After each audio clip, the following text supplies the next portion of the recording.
Hello everyone, welcome to the channel. Straight line का एक question करके देखते हैं। जी मेंस में आया हुआ है पीछे।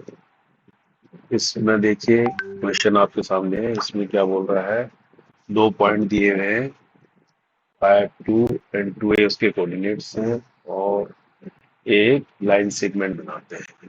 और ये लाइन सेगमेंट क्या करती है, ओरिजिन के साथ एक एंगल बनाती है π/4 का, सबटेंड एन एंगल π/4। अब इसमें हमको पूछा क्या गया है, जो ये ए है यानी सेकंड कोऑर्डिनेट है, इसका जो वाई है, जिसको ए दिया हुआ है ना, इसकी सारी पॉसिबल वैल्यूज का प्रोडक्ट निकालना है। Absolute values of product of all possible values of A. ठीक है, ये निकालना है। तो देखिए, थोड़ा सा इसको डायग्राम से समझ लो, है ना। हम इसको यहाँ पर क्या करते हैं, एक्स एक्सिस और वाई एक्सिस बना लेते हैं।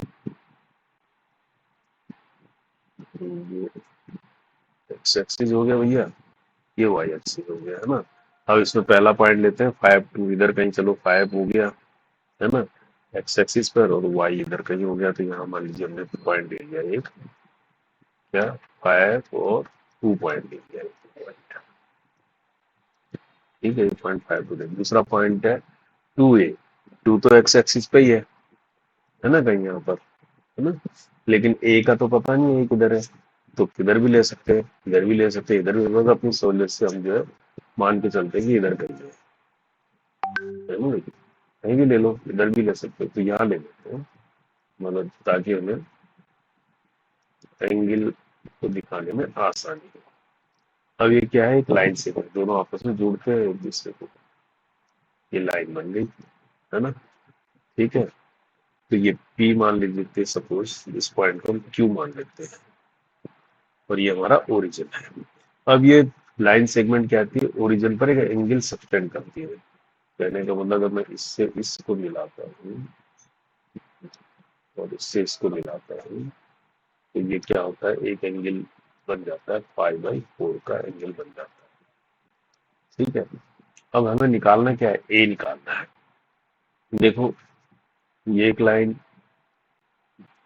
ये है, एक लाइन ये है, इनके बीच का एंगल है π/4। ठीक है, π/4 है ना। तो अगर हम ये कर रहे हैं, इसके कोऑर्डिनेट क्या होंगे, 0 0।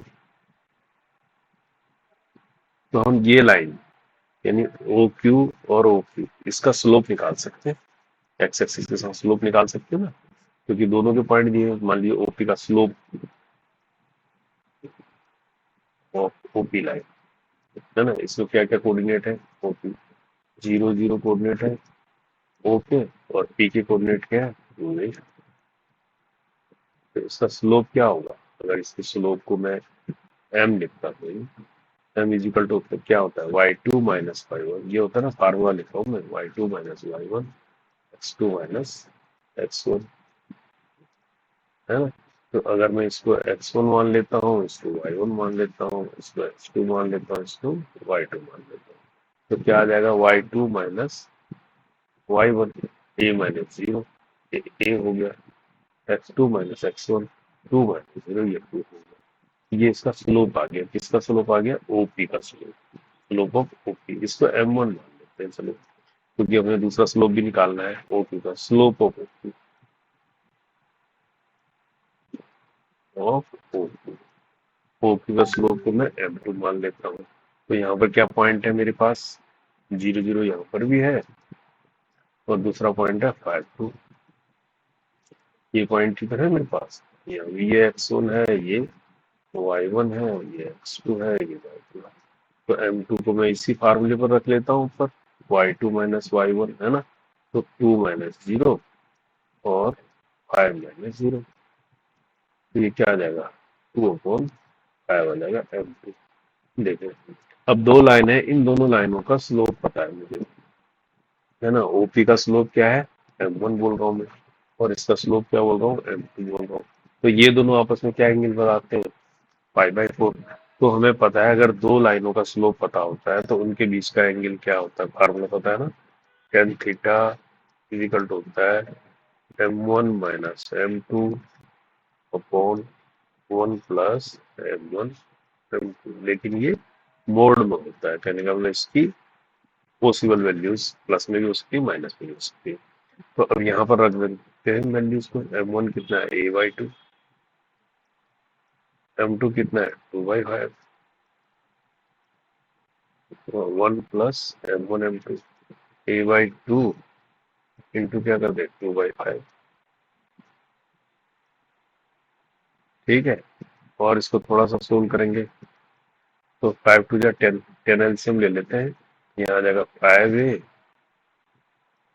-4 आ जाएगा, है ना। वो 10 क्या नीचे से कट जाएगा, 5 टू जा 10, 10 प्लस 2a यहाँ आ जाएगा, 10 प्लस 2a ये आ जाएगा नहीं आ जाएगा। अब हमारे पास ये थीटा क्या दिया हुआ है, थीटा दिया है π/4, तो 10 π/4 हो गया, ये 10 π/4 हो गया हमारा, 5a -4 अपॉन 10 प्लस 2a। 10 π/4 की वैल्यू क्या होती है, 1, मीन्स 1 इक्वल टू तो हो गया ये।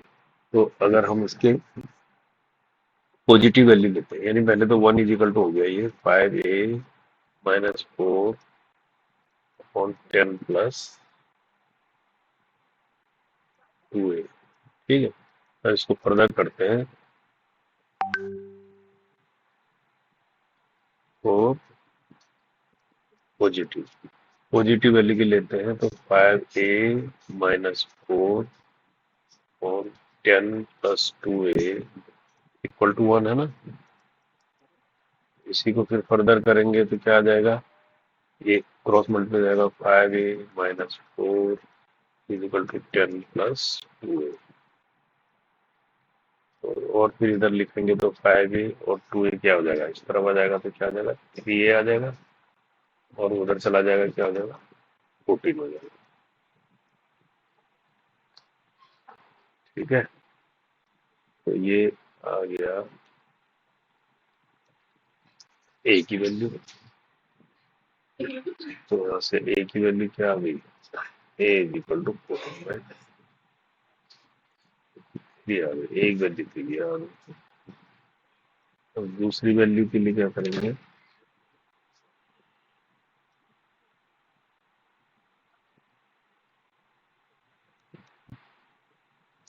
दूसरी वैल्यू क्या होगी, इस 1 को मैं ले लेता हूँ माइनस के साथ, तो माइनस माइनस के लिए क्या लेते हैं इसको, -5 ही कर देता हूँ। अगर माइनस से करेंगे तो +4 हो जाएगा ना, ये अपॉन 10 प्लस 2a हो जाएगा।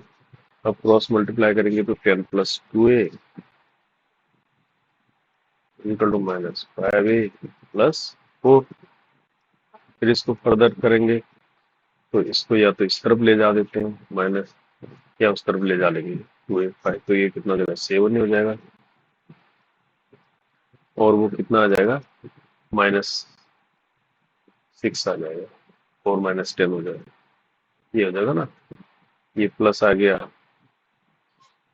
5 और 7 है, और 10 इधर चला गया तो 10 माइनस में होगा, तो a इज इक्वल टू यहाँ से क्या निकल गया, -6/7।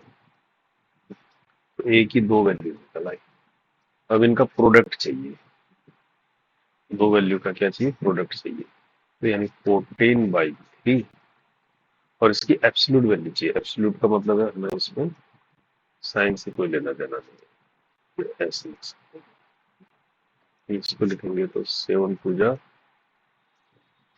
14, 3 टू जा 6, ये कितना आ जाएगा, -4। तो एब्सोल्यूट वैल्यू लिखेंगे तो 4, यही आंसर है इसका। देखो, ये इसका आंसर है कितना, 4। तो क्या है आंसर, ये डी वाला आंसर।